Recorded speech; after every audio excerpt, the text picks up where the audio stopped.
Friends, today I will discuss about the topic that current is scalar or vector. ये जो हमारी current होती है वो स्केलर होती है कि वेक्टर होती है। ये जानने से पहले हम करंट की डायरेक्शन के बारे में बात करेंगे कि करंट की डायरेक्शन क्या होती है। एक हमने सिलेंड्रिकल वायर ए बी लिया, ए एंड बी हमारा सिलेंड्रिकल वायर है, ठीक है। बेसिकली वायर सिलेंड्रिकल ही होते हैं। उसमें हमने क्या लगा दिया, पोटेंशियल लगा दिया, ये एक हमने सेल लगा दिया। ये इसका पॉजिटिव टर्मिनल है, ये इसका क्या है, नेगेटिव टर्मिनल है। तो इस वायर में पोटेंशियल लगाने पर इस वायर के अंदर एक इलेक्ट्रिक फील्ड जनरेट हो जाएगा और उस इलेक्ट्रिक फील्ड की जो डायरेक्शन होगी वो हमारी क्या होगी, प्लस टू माइनस होगी। मींस ए टू बी जो होगा वो हमारी इलेक्ट्रिक फील्ड की डायरेक्शन होगी।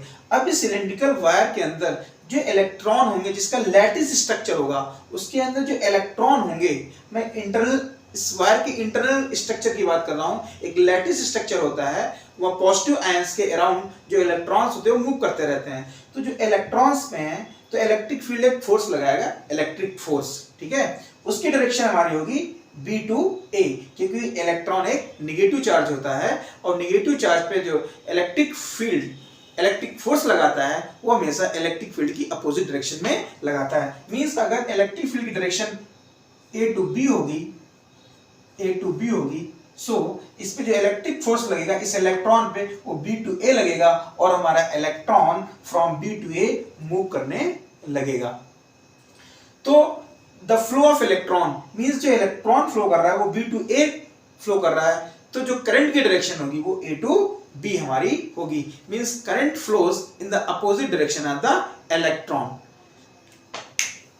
करंट हमारी फ्लो किधर करती है, दूसरी बात जानने वाली जो है, करंट हमेशा higher potential to lower potential flow करती है। अब ये पॉजिटिव टर्मिनल है तो ए पे पॉजिटिव आएगा, नेगेटिव टर्मिनल है तो बी की साइड में नेगेटिव आएगा। तो जो करंट हमारी फ्लो कर रही है वो higher potential to lower potential flow कर रही है, ए टू बी फ्लो कर रही है, जो मेंशन आउट भी है कि करंट की direction from A to B है।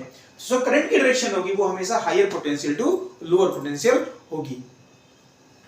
Direction of current is opposite to the flow of electron. जो इलेक्ट्रॉन फ्लो कर रहा है उसके अपोजिट जो डायरेक्शन होगी वो डायरेक्शन हमारी करंट की होगी। ये कन्वेंशन है, ऐसा कन्वेंशन माना गया है कि it is convention that current flows in the direction of positive charge. जो हमारा पॉजिटिव चार्ज की डायरेक्शन में मूव करता है, करंट की डायरेक्शन उसी की डायरेक्शन में होगी।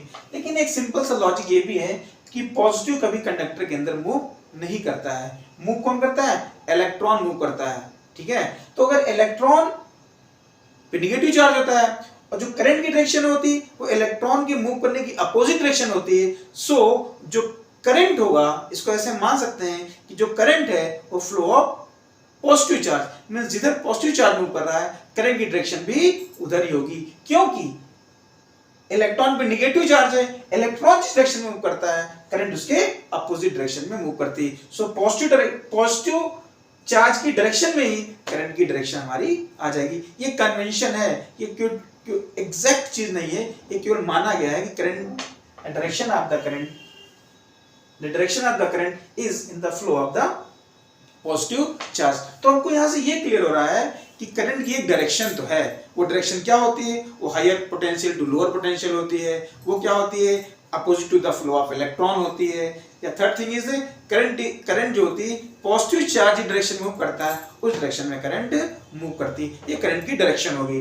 अब हम एक वायर की बात करें, मींस यहाँ पे ये लग रहा है कि जो करंट का मैग्नीट्यूड तो होगा ही, अब यहाँ पे डायरेक्शन भी शो हो रही, तो लगता है कि current is a vector quantity. क्योंकि वेक्टर क्वांटिटी वही कोई फिजिकल क्वांटिटी वेक्टर क्वांटिटी तब बनती है जब उसमें डायरेक्शन के साथ में मैग्नीट्यूड के साथ में डायरेक्शन भी होती है। तो करंट का कोई मैग्नीट्यूड तो होगा, क्योंकि करंट की क्या होती है, एम्पियर। अगर मान लो सर्किट में 2 एम्पियर फ्लो कर रही है, उसकी डायरेक्शन भी है, तो उसकी डायरेक्शन भी होगी और इसका क्या होगा, मैग्नीट्यूड हो गया। तो हमको लगता है कि current is a vector quantity. लेकिन इसके पीछे कहानी कुछ और होती है। हमने एक वायर ए बी की बात की, तो करंट क्या फ्लो करेगी, इस वायर में फ्लो करेगी, अलोंग द वायर फ्लो करेगी। ऐसा नहीं हो सकता है कि ए पॉइंट यहाँ पे और बी पॉइंट यहाँ पे, तो यहाँ से करंट चली और इस वायर से बाहर निकल आई और फिर जाके मिल गई, ऐसा नहीं हो सकता है। इसके अलोंग ही करंट फ्लो करेगी। क्योंकि इलेक्ट्रॉन जो होगा वो इसी वायर में होगा, ठीक है। इलेक्ट्रॉन होता है, चार्ज कैरियर होता है, इलेक्ट्रॉन ही चार्ज को एक जगह से दूसरी जगह पर ले जाएगा, तो करंट भी इसी वायर में फ्लो करेगी। तो ये फिक्स है